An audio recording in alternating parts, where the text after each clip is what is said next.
नमस्कार विद्यार्थी मित्रांनो. के बी रुहमारे कनिष्ठ महाविद्यालय कोपरगाव आयोजित ऑनलाईन लेक्चरमध्ये मी प्राध्यापक गायकवाड के आपलं सहर्ष स्वागत करतो. विद्यार्थी मित्रांनो, वाणिज्य संघटन व व्यवस्थापन या विषयामध्ये आपण प्रकरण क्रमांक 2 व्यवस्थापनाची कार्य यावरती चर्चा करत आहोत. ज्यामध्ये मागील व्हिडिओमध्ये आपण व्यवस्थापनाची जी काही कार्य आहे त्या कार्यामध्ये नियोजन आणि संघटन ही जी व्यवस्थापनाची कार्य आहेत ती पूर्ण केलेली आहे. आजच्या व्हिडिओमध्ये आपल्याला कर्मचारी व्यवस्थापन म्हणजे काय आहे, त्याचबरोबर कर्मचारी व्यवस्थापनाचा अर्थ, व्याख्या आणि कर्मचारी व्यवस्थापनाचे जे काही महत्त्व आहेत त्यावरती चर्चा करायची आहेत. तर सुरू करूयात.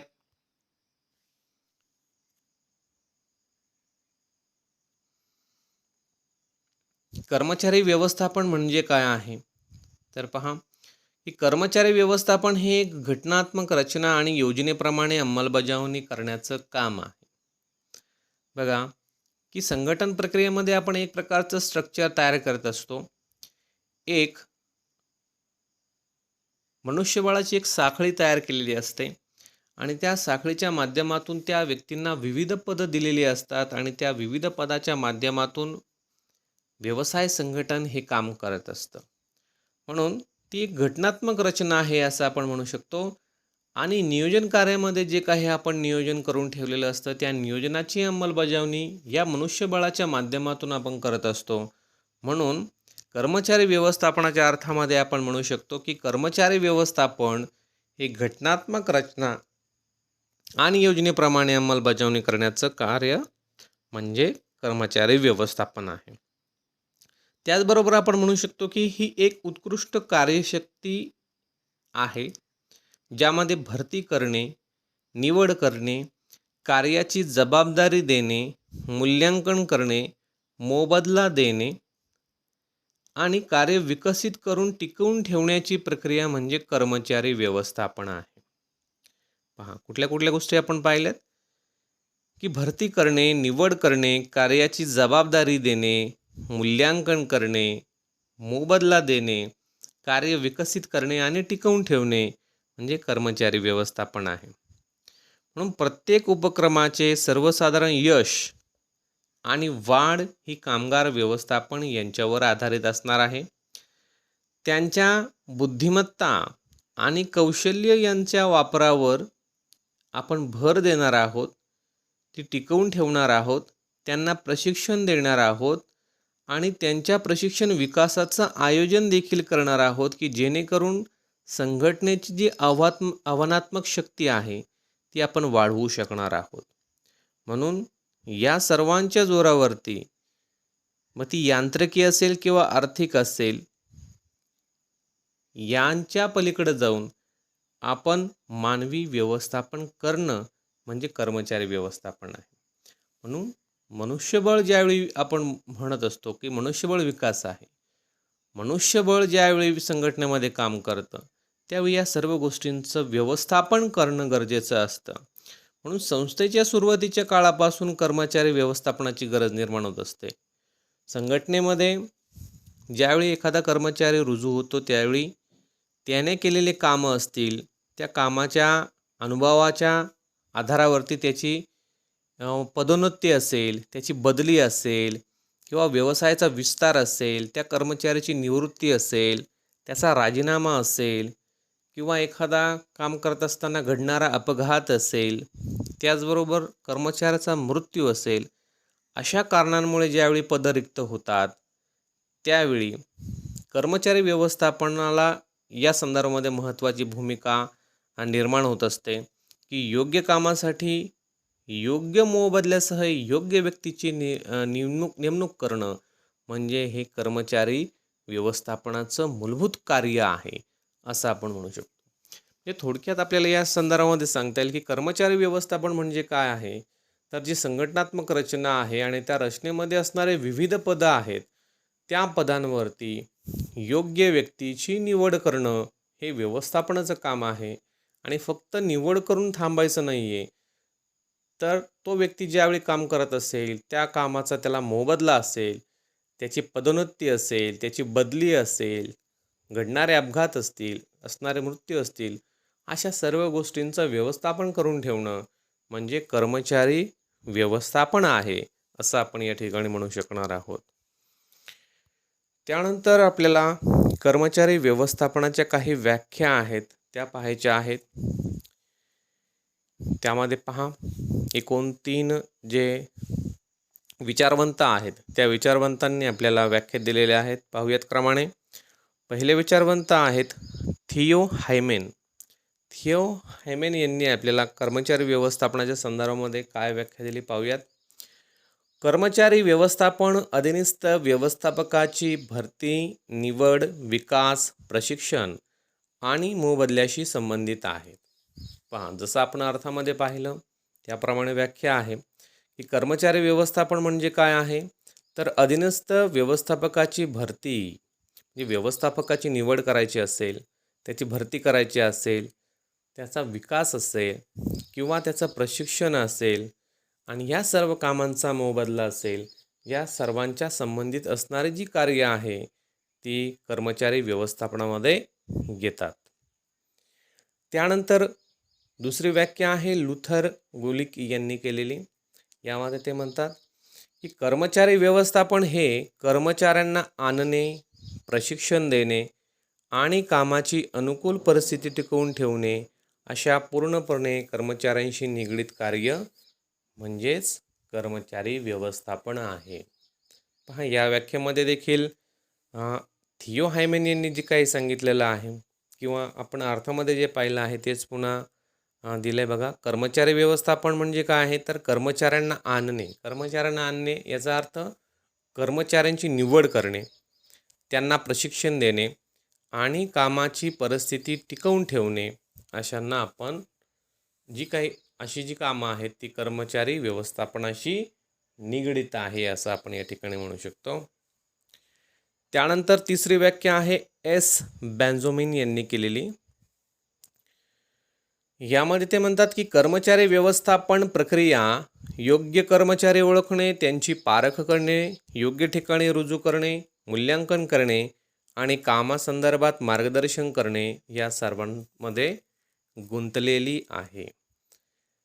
मूळतः कर्मचारी व्यवस्थापनाचं काय काम आहे ते आपल्याला या व्याख्यामध्ये दिलं आहे की कर्मचारी ओळखायचे आहेत याचा अर्थ कर्मचारी यांची योग्य निवड करायची आहे, त्यांची पारख करायची आहे, त्यांना असणाऱ्या योग्य अनुभवानुसार, पात्रतेनुसार त्यांना योग्य ठिकाणी रुजू करायचं आहे, त्यांच्या कामाचं मूल्यांकन करायचं आहे आणि त्यांना मार्गदर्शन करायचं आहे. ही सर्व जी कामं आहेत ती कर्मचारी व्यवस्थापनामध्ये येत असतात. म्हणून या तिन्ही व्याख्येमध्ये जर आपण पाहिलं तर कर्मचाऱ्याची निवड करणं, त्यांची पात्रता पाहणं, त्यांची योग्यता पाहणं, त्यांचा अनुभव पाहणं आणि त्यांचा योग्य तो मोबदला ठरवणं, हे सर्व जी कामं आहेत ती कर्मचारी व्यवस्थापनामध्ये येतात. या आपल्याला गोष्टी या ठिकाणी सांगता येतील. मग आता हे जे कर्मचारी व्यवस्थापन आहे या संदर्भामध्ये आपल्याला कर्मचारी व्यवस्थापनाचे जे महत्त्व आहेत ती पाहायची आहेत. तर यामध्ये आपल्याला एकूण 10 महत्त्व दिलेले आहेत. तर पाहूयात क्रमाने. पहिलं महत्त्व आहे प्रभावी व्यवस्थापिक कार्य. बघा की कर्मचारी व्यवस्थापनामध्ये पहिलं आपल्याला महत्त्व आहे की प्रभावी व्यवस्थापकीय कार्य किंवा व्यवस्थापिक कार्य हे कर्मचारी व्यवस्थापनाच्या माध्यमातून केलं जातं.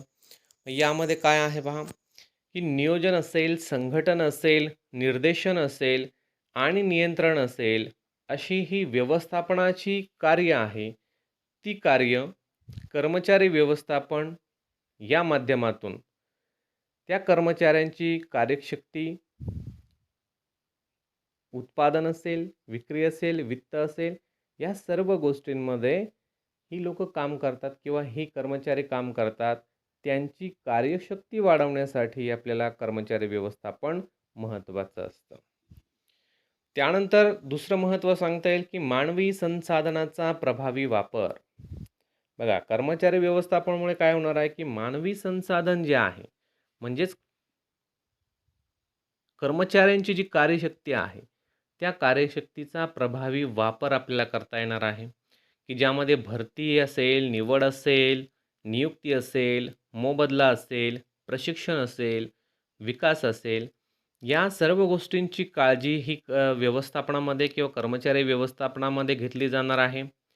कामाचा अतिरेक टाळला जाणार आहे, की ज्यामुळे मानवी संसाधनांच्या माध्यमातून कर्मचाऱ्यांची कार्यक्षमता वाढणार आहे, त्यांची कामगिरी सुधारणार आहे, पर्यायाने संघटनेचा विकास होणार आहे. म्हणून मानवी संसाधनाचा प्रभावी वापर हा कर्मचारी व्यवस्थापनामध्ये होत असतो. हे एक महत्त्व आपल्याला सांगता येईल. त्यानंतर तिसरं महत्त्व आहे सहसंबंध निर्माण होतात. बघा, कर्मचारी व्यवस्थापनामध्ये आपण विविध प्रकारचे विभाग पाडतो, त्यामध्ये समन्वय निर्माण करतो, ज्यामुळे संघटनेच्या सर्व स्तरावर कर्मचाऱ्यांमध्ये एक प्रकारचे सदृढ संबंध निर्माण होतात, की ज्यामुळे एक प्रकारचं सहसंबंध, चांगला सुसंवाद निर्माण होतो आणि या चांगल्या सुसंवादामुळे एकमेकाला सहकार्य करण्याच्या भावनेमुळे व्यवस्थापन आणि व्यवस्थापनाने दिलेली जी कार्य आहेत ती योग्य वेळी पूर्ण होतात. म्हणून हे देखील एक महत्त्व आपल्याला या ठिकाणी सांगता येईल. चौथं महत्त्व आहे मानवी संसाधनाचा विकास. पहा, कुशल आणि अनुभवी जे कर्मचारी आहेत, ही एक प्रकारची व्यवसाय संस्थेची मालमत्ता असते, असेट्स असते, की संघटनात्मक संस्कृती कर्मचाऱ्यांमध्ये रुजवण्यासाठी कर्मचारी व्यवस्थापनाची मदत होत असते. पहा, की ज्यामध्ये उपलब्ध कार्यशक्ती आणि त्यांचं प्रशिक्षण, विकास याचबरोबर व्यवस्थापनाने दिलेली जी कार्य आहे, ती कार्य त्यांना दिलेल्या प्रशिक्षण, त्यांचा प्रशिक्षणाचा झालेला विकास या माध्यमातून नवीन-नवीन योजना तयार होतात किंवा नवीन जी संघटनेपुढची जी आव्हानं आहेत, ती देखील कर्मचारी योग्य वेळेमध्ये पूर्ण करू शकत असतील. हे सर्व ज्या गोष्टी आहेत, त्या मानवी संसाधन विकासामुळे शक्य होत असतात आणि ही जी कार्य आहे, ती कर्मचारी व्यवस्थापनामध्ये येत असतात. मग हे एक महत्त्व आपल्याला या ठिकाणी सांगता येईल. त्यानंतर 5वं महत्त्व आहे तंत्रज्ञानाचा आणि इतर संसाधनाचा प्रभावी वापर. बघा आता, नवनवीन ज्या काही संकल्पना आहेत, त्या कर्मचाऱ्यांना माहिती होणं गरजेचं असतं. ज्याप्रमाणे तंत्रज्ञानामध्ये विकास होतो, त्याचप्रमाणे कर्मचाऱ्यांच्या पण प्रशिक्षणाच्याच माध्यमातून कर्मचाऱ्यांमध्ये आपल्याला विकास घडवून आणायचा आहे. म्हणून प्रशिक्षित कर्मचारी नवीन तंत्रज्ञान असेल, भांडवल असेल, साहित्य असेल किंवा कामाची पद्धती असेल, या गोष्टी प्रशिक्षणामुळे ते शिकू शकतात आणि एक प्रकारची स्पर्धा जी आहे, त्या स्पर्धेमध्ये काम करण्याची ताकद निर्माण करू शकतात.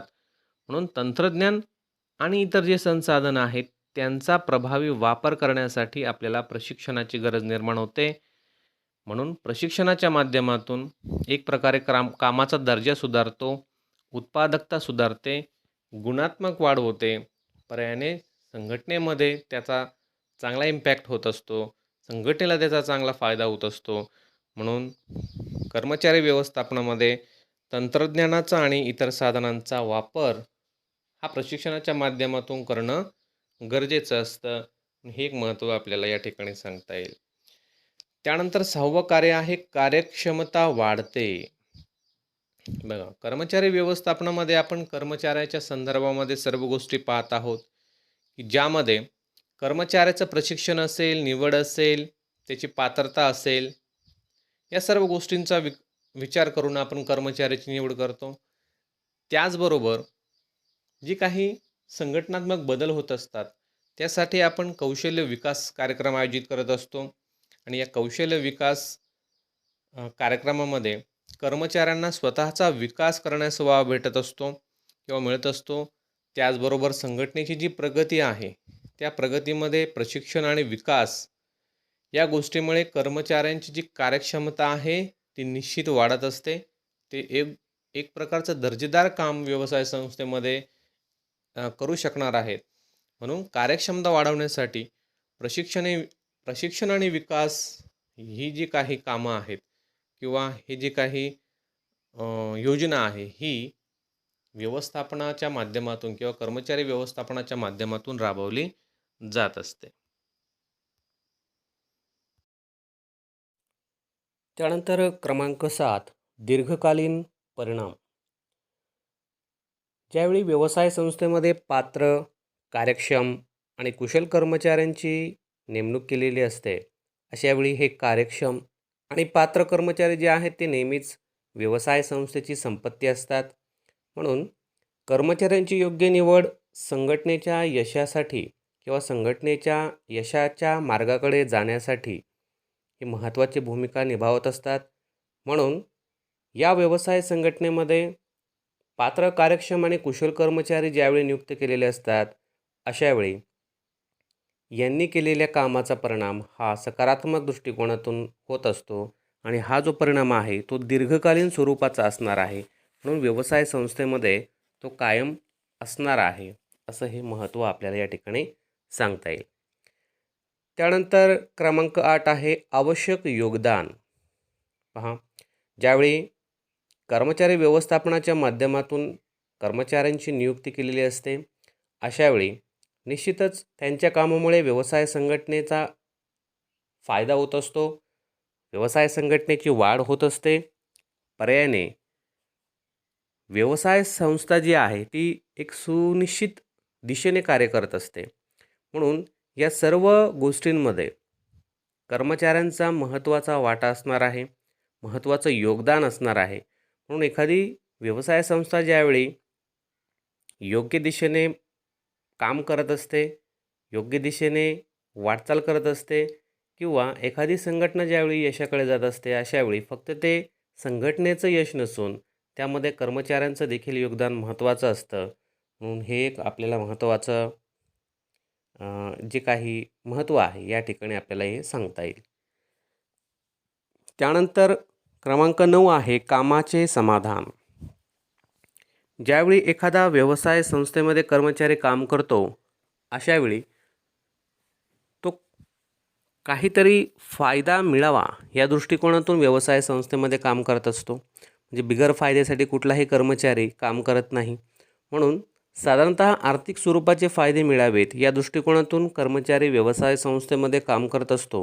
म्हणून व्यवसाय संस्थेने देखील अशा कर्मचाऱ्यांना त्यांच्या कामाचा योग्य तो मोबदला दिला पाहिजे. योग्य मोबदला दिल्यामुळे कर्मचाऱ्यांच्या मनामध्ये संघटनेबद्दल एक आत्मीयता निर्माण होणार आहे आणि आपलं काम ते चांगल्या पद्धतीने करणार आहेत. म्हणून जोपर्यंत कर्मचारी समाधानी असत नाही, तोपर्यंत ते व्यवसाय संस्थेमध्ये व्यवस्थित काम करू शकत नाही. म्हणून हे एक महत्त्व आपल्याला या ठिकाणी सांगता येईल की कर्मचाऱ्यांचं समाधान झालं पाहिजे या दृष्टिकोनातून त्यांना आर्थिक फायदे व्यवसाय संघटनेने दिले पाहिजेत. आणि यामध्ये शेवटचा आहे क्रमांक 10 सुसंवाद टिकवून ठेवते. पहा, कर्मचारी व्यवस्थापनाच्या प्रक्रियेमध्ये आपण गुणवत्तेच्या आधारावरती कर्मचाऱ्यांची नियुक्ती केलेली असते, भरती केलेली असते. म्हणून निवड केलेली जी व्यक्ती आहे, जो कर्मचारी आहे, त्या कर्मचाऱ्यांची भरती झाल्यानंतर त्यांना बढती देणं हे एक कर्मचारी व्यवस्थापनाचं काम आहे. म्हणून कर्मचाऱ्याने कोणत्या पद्धतीने काम केलेलं आहे त्या कामाचं सुरुवातीला आपल्याला मूल्यांकन करावं लागेल आणि त्या मूल्यांकनाच्या आधारावरती योग्य ते निकष लावून कर्मचाऱ्यांना पदोन्नती दिली पाहिजे. म्हणून जेणेकरून व्यवस्थापन असेल, कर्मचारी असेल, यांच्यामध्ये एक प्रकारचा सुसंवाद प्रस्थापित होणार आहे आणि सुसंवाद प्रस्थापित ज्यावेळी होईल त्यावेळी निश्चितच व्यवसाय संघटनेला त्याचा फायदा होणार आहे. म्हणून हे एक महत्त्व आपल्याला सांगता येईल की सुसंवाद टिकवून ठेवण्यासाठी कर्मचारी व्यवस्थापन जे आहे ते महत्त्वाचं असणार आहे. म्हणून साधारणतः व्यवस्थापनाची जी कार्य आहे त्या कार्यामध्ये आपण कर्मचारी व्यवस्थापन हे पूर्ण केलेलं आहे, ज्यामध्ये अर्थ, व्याख्या आणि कर्मचारी व्यवस्थापनाचे जी काही 10 महत्त्व आहेत ती आपण पाहिलेली आहेत. व्हिडिओ पुन्हा पुन्हा पहा. व्हिडिओबाबत जर काही शंका असेल तर व्हिडिओच्या कमेंट बॉक्समध्ये मेन्शन करा, त्याची उत्तरं देण्याचा मी निश्चित प्रयत्न करेल. धन्यवाद.